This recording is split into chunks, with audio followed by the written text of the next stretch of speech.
You see, when I watch Tony Robbins or Tony Robinson, I'm not sure what his name is. I just forgot. I forgot the dude's name.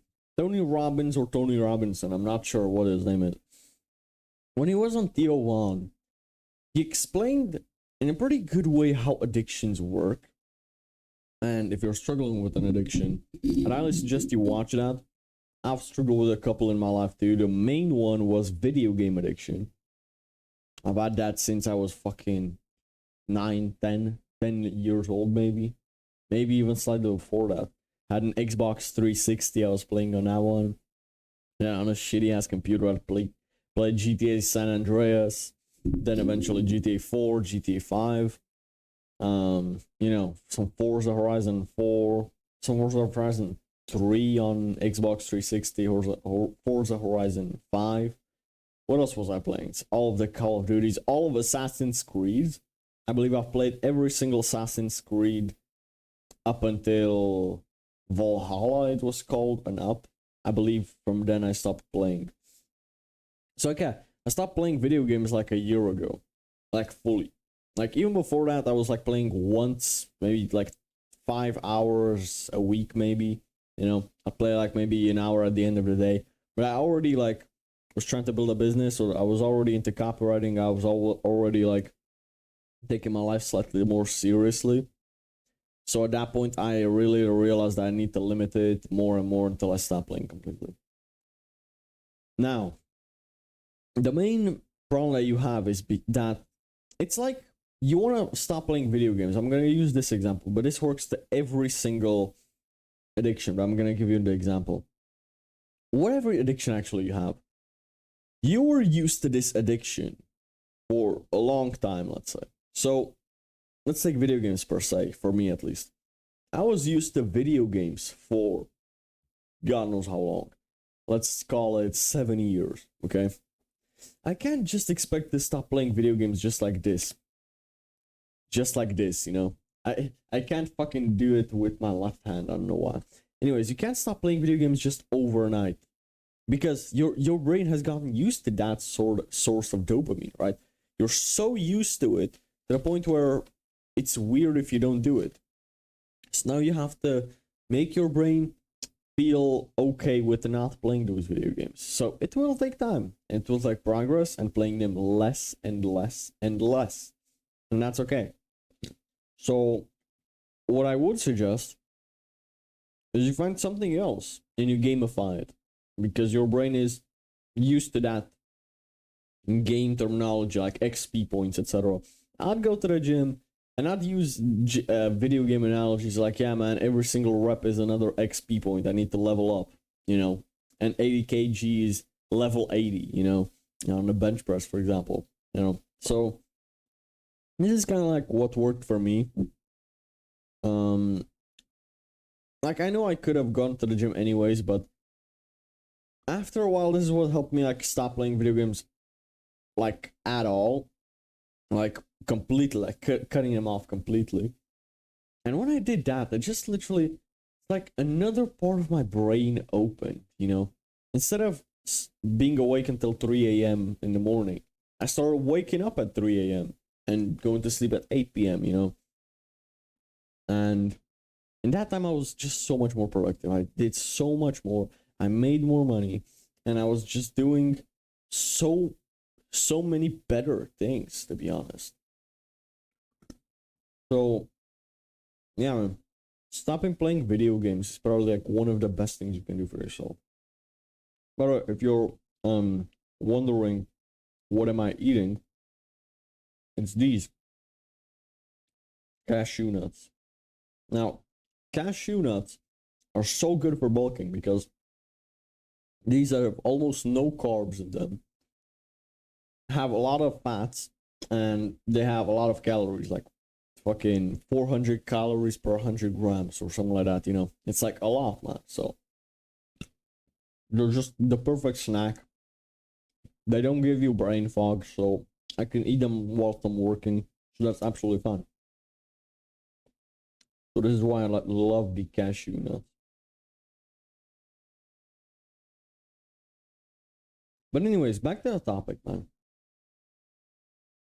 It's because you're so used to it. Now, maybe you have an addiction that you've only had for a couple of months. Then in that case, you can stop it more drastically. Even if you had it for a couple of months, even if you had it for a year, maybe. That's not that long of a time. It's not the majority of your life, you know. And this is the point that Tony Robbins made that I'm gonna get to. It's because that addiction gets your needs met, meets some of your needs. So let's say you're talking to other addicts, you know, in that. Let's say take smoking as an example that Tony Robinson used. You smoke. Well, you don't have a cigarette or you don't have a lighter or something. You go ask another smoker, hey man, can you borrow me your lighter? And then you make friends, right? So it's like socializing within smokers, for example. It slows down your whole world, you know. You're rushed, you're at work, you have a fucking 50-minute lunch break. Instead of like, you know, eating your food and looking at the clock and be like stressed out, you take a puff out of that cigarette and you know that it's gonna take 5 minutes for you to smoke this cigarette. So you're just chill for the next 5 minutes. So that gives you a sense of satisfaction, right? That gives you a sense of, you know, control. But what you don't know is that you can achieve that with meditation. You can achieve that calmness of the mind with meditation, with God, with praying. You don't need a cigarette.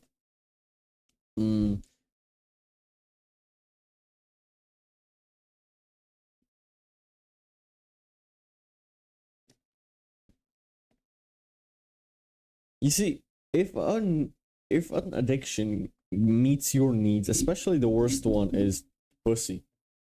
Man, women, those are the worst addiction, to be honest, because they make you feel good, you know. They give you they satisfy you sexually. And especially if you don't have an abundance of women, if you're not in amazing shape and make money and having a purpose. You don't even have to make a lot of money, to be honest. You just need to have a purpose, be doing something, and the woman has to see that you're actually working really hard and ambitious towards something.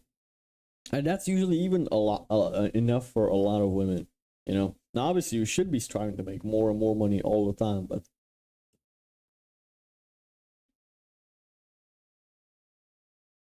when you don't have an abundance of women, then you get addicted to a girl because you don't want to lose her. And the more time you spend with her, the more addicted you get. You get 1 year, 2 years into that relationship. After you break up with her, if you're gonna break up, it's gonna feel even weirder. Your life is gonna feel just weird, like something's missing, right? And I don't want you to feel that. Because that's honestly like a horrible feeling. It's like, what the fuck? Where's my bitch gone, bro? Like, she's my girl, bro. Where is she? But she's not your girl anymore. And it takes 1, 2, 3, 4, 5, 6 months in some cases for your brain to finally like accept that. I've broken up with my ex, who I was with for a year and a half. It took me about 2 months to really get used to being single. For me, it didn't take that long, you know. I replaced her with another girl, you know. So after a while, I started like dating again. I saw another girl at the gym. I started sleeping with her, talking to her, you know, all of that. And so it's like for me, I moved on pretty quickly. But if you are gonna stay purely single and you're only gonna think about her, that's not a good mental state for you, bro. It's really not, because she's getting fucked by someone else and you know it. You deep down, you know it. And deep down, it probably bothers you still. Because you haven't gotten used to the fact that she's not in your life anymore. You think she still have your subconscious part, your amygdala still has the hope that she's gonna come back. But if you're certain, you know she ain't. Consciously, you know, but subconsciously, you still have that thought. So it does take a while for your amygdala to accept that as well. So yeah, man.